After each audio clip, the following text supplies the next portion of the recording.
ଆଜିର ଏହି ଭିଡ଼ିଓଟିରେ ମୁଁ ଆପଣଙ୍କୁ ଶିଖେଇବି ଝିଅ ପଟେଇବା ପାଇଁ ବଶୀକରଣ ବିଦ୍ୟା, ଯାହାର ପ୍ରୟୋଗରେ ଆପଣ କେଉଁ ବି କୁଆଁରୀ ଝିଅ ବା ବିବାହିତା ନାରୀକୁ ପଟେଇ ପାରିବେ, ତାକୁ ନିଜ ପ୍ରେମରେ ଦିବାନୀ କରିପାରିବେ, ତାଠାରୁ ନିଜର ମନ ମୁତାବକ କାମ ହାସଲ କରିପାରିବେ। ଏଥିପାଇଁ ଆପଣଙ୍କୁ ବେଶୀ କିଛି କରିବାକୁ ପଡ଼ିବନି। କେବଳ ଚୁପଚାପ 4ଟି ତୁଳସୀ ପତ୍ର ଏହି ଜାଗାରେ ରଖିଦେବେ। ତାପରେ ଦେଖିବେ ଚମତ୍କାର। ସେ ଝିଅ ହେଉ ବା ବିବାହିତା ନାରୀ ଆପଣଙ୍କର ବଶରେ ହେଇଯିବ। ଆପଣଙ୍କର ସବୁ କଥା ମାନିବ। ଆପଣ ତାକୁ ଯାହା କହିବେ, ଯେମିତି କହିବେ ସେ କରିବ। ଯଦି ଆପଣ କେଉଁ ଝିଅ ବା ପଡ଼ିଶା ଘର ସୁନ୍ଦରୀ ଭାଉଜକୁ ମନେ ମନେ ଭଲ ପାଉଛନ୍ତି, କିନ୍ତୁ ଯେତେ ଚେଷ୍ଟା କଲେ ମଧ୍ୟ ତାକୁ ପଟେଇ ପାରୁନାହାନ୍ତି, ତା ପଛରେ ଗୋଡ଼େଇ ଗୋଡ଼େଇ ଥକିଗଲେଣି, ହେଲେ ସେ ଝିଅ ବା ନାରୀ ଆପଣଙ୍କୁ ଭାव ଦେଉନି, ଆପଣଙ୍କୁ ଅଣଦେଖା କରୁଛି। ତେଣୁ ଯଦି ଆପଣ ଏହିସବୁ ସମସ୍ୟାର ସମାଧାନ ଚାହୁଁଛନ୍ତି, ସେ ଝିଅ ବା ନାରୀକୁ ପଟେଇବାକୁ ଚାହୁଁଛନ୍ତି, ତାକୁ ନିଜ ପ୍ରେମରେ ଦିବାନୀ କରି ତାଠାରୁ ନିଜର ମନ ମୁତାବକ କାମ ହାସଲ କରିବାକୁ ଚାହୁଁଛନ୍ତି, ତେବେ ଆଜିର ଏହି ଭିଡ଼ିଓଟି ଆପଣଙ୍କର କାମରେ ଆସିବ। କାରଣ ଆଜିର ଏହି ଭିଡ଼ିଓଟିରେ ମୁଁ ଆପଣଙ୍କୁ ଶିଖେଇବି ବିନା ମନ୍ତ୍ରତନ୍ତ୍ରରେ 4ଟି ତୁଳସୀ ପତ୍ରରେ ଝିଅ ପଟେଇବା ପାଇଁ ବଶୀକରଣ, ଯାହାର ପ୍ରୟୋଗରେ ଆପଣ ସୁନ୍ଦରୀ ଝିଅ ବା ସୁନ୍ଦରୀ ନାରୀକୁ ପଟେଇ ପାରିବେ। ବର୍ଷ ବର୍ଷ ଧରି ଭାଙ୍ଗି ଯାଇଥିବା ପୁରୁଣା ପ୍ରେମକୁ ଫେରାଇ ଆଣିପାରିବେ। ଯଦି କେଉଁ ଝିଅ ଆପଣଙ୍କୁ ଛାଡ଼ି ପଳେଇଛି, ତେବେ ଏହି ବଶୀକରଣ କରନ୍ତୁ। ସେ ଝିଅ ଯେତେ ଦୂରରେ ଥିଲେ ମଧ୍ୟ ଆପଣଙ୍କ ପାଖକୁ ଆସିବା ପାଇଁ ବାଧ୍ୟ ହେବ। ନିଜେ ଆସି ଆପଣଙ୍କ ସହିତ କଥା ହେବ, ଆପଣଙ୍କୁ ଭଲ ପାଉଛି ବୋଲି କହିବ। ଆପଣଙ୍କୁ ନ ଦେଖି ରହିପାରିବନି। ତେବେ ଏହି ବଶୀକରଣ କରିବା ସବୁଠାରୁ ସହଜ। କେହି ବି ଏହାକୁ ଅତି ସହଜରେ କରିପାରିବେ। ବିନା କୌଣସି ପଇସା ଖର୍ଚ୍ଚ କରି ଆପଣ ଘରେ ବସି ବସି ଏହି ବଶୀକରଣ କରିପାରିବେ। କିନ୍ତୁ ବଶୀକରଣ କରିବା ପୂର୍ବରୁ ଗୋଟିଏ ଛୋଟିଆ କଥା ମନେ ରଖନ୍ତୁ। ଆମର ବହୁତ ସାରା ଦର୍ଶକ ବନ୍ଧୁମାନେ ଆମକୁ କମେଣ୍ଟ କରୁଛନ୍ତି କି, ଗୁରୁଜୀ ଆପଣଙ୍କର ମନ୍ତ୍ର କାମ କରୁନି। ତେଣୁ ମୋର ସେହି ବନ୍ଧୁମାନଙ୍କୁ ଅନୁରୋଧ କି ଆପଣ ଭିଡ଼ିଓକୁ ପୁରା ଦେଖନ୍ତୁ, ଶେଷ ପର୍ଯ୍ୟନ୍ତ ଦେଖନ୍ତୁ। ଅଧାରୁ ଛାଡ଼ିକି ପଳେଇଲେ କିମ୍ବା କାଟି କାଟି ଦେଖିଲେ ଆପଣ କିଛି ବି ବୁଝିପାରିବେନି। ପରେ ଆପଣ କହିବେ, ଗୁରୁଜୀ ଆପଣଙ୍କର ବଶୀକରଣ କାମ କରୁନି। ଦେଖନ୍ତୁ, ଯେଉଁପରି ଆପଣ ଭଗବାନଙ୍କୁ ମାନୁଛନ୍ତି, ଭଗବାନଙ୍କ ଉପରେ ବିଶ୍ୱାସ ରଖିଛନ୍ତି, ନିଜର ସବୁ ଦୁଃଖ କଷ୍ଟ ଅସୁବିଧା ଭଗବାନଙ୍କୁ ଜଣାଉଛନ୍ତି, ଯଦି ସେ ଅସୁବିଧାର ସମାଧାନ ନ ହେଲା, ତାହାର ମାନେ ନୁହେଁ କି ଭଗବାନ ନାହାନ୍ତି। ସେହିପରି ବଶୀକରଣ ହୁଏ, ମନ୍ତ୍ରତନ୍ତ୍ର କାମ କରେ, କିନ୍ତୁ ଏହାକୁ ଆପଣଙ୍କୁ ଠିକ୍ ଭାବରେ କରିବାକୁ ପଡ଼ିବ। ପ୍ରୟୋଗ ବିଧିକୁ ଠିକ୍ ଭାବରେ କରିବାକୁ ପଡ଼ିବ।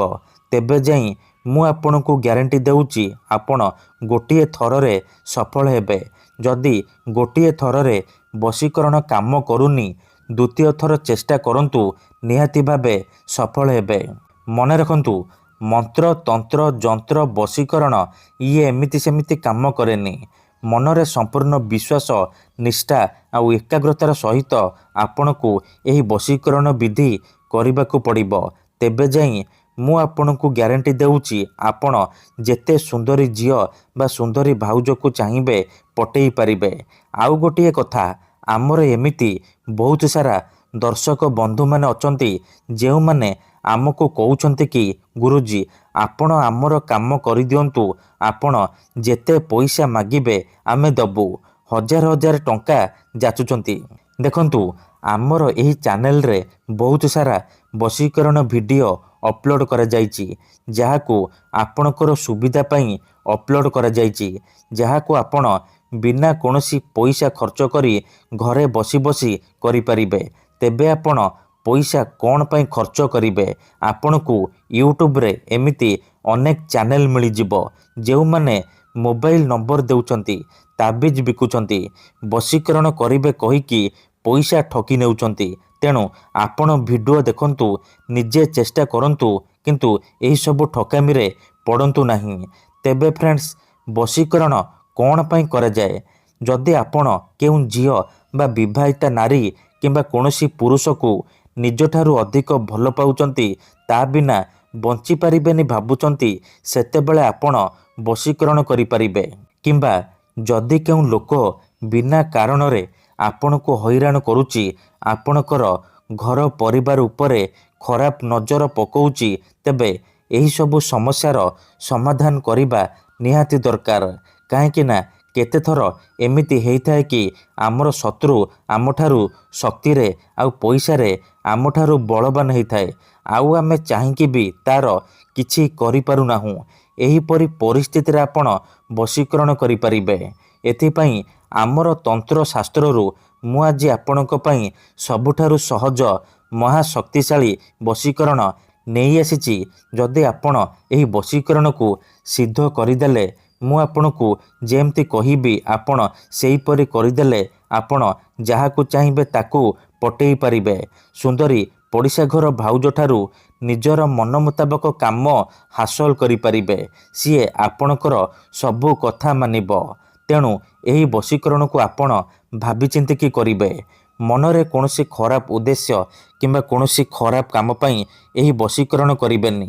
ଯଦି ଆପଣ ସତରେ ସେ ଝିଅକୁ ଭଲ ପାଉଛନ୍ତି, ତେବେ ହିଁ ଆପଣ ଏହି ବଶୀକରଣ କରିବେ।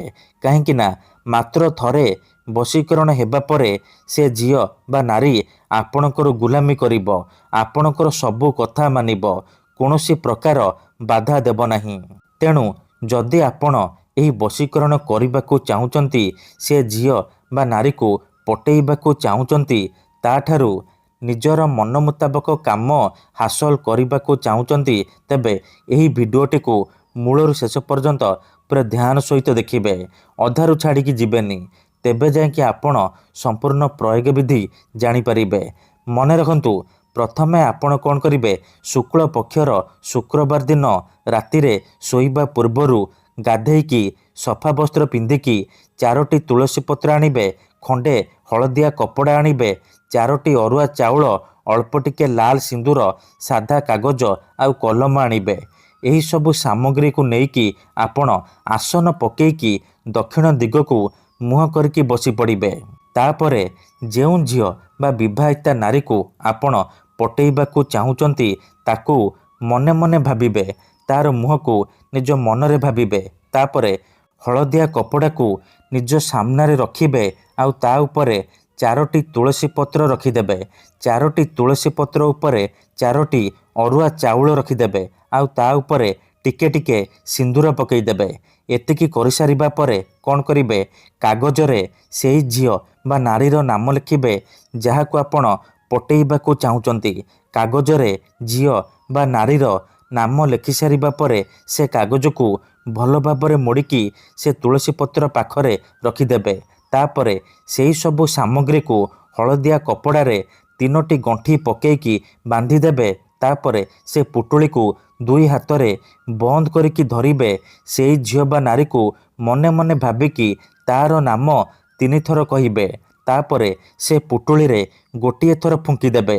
ତାପରେ ସେ ପୁଟୁଳିକୁ ନେଇକି ଯେଉଁ ଝିଅ ବା ନାରୀକୁ ପଟେଇବାକୁ ଚାହୁଁଛନ୍ତି, ତା ଘରର ମୁଖ୍ୟ ଦ୍ୱାର ବା ମୁଖ୍ୟ ଗେଟ୍ ପାଖରେ ଆପଣ ରଖିଦେଇ ଚୁପଚାପ ଘରକୁ ଫେରିଆସିବେ।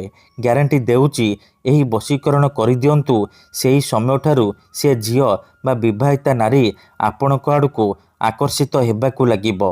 ଧନ୍ୟବାଦ।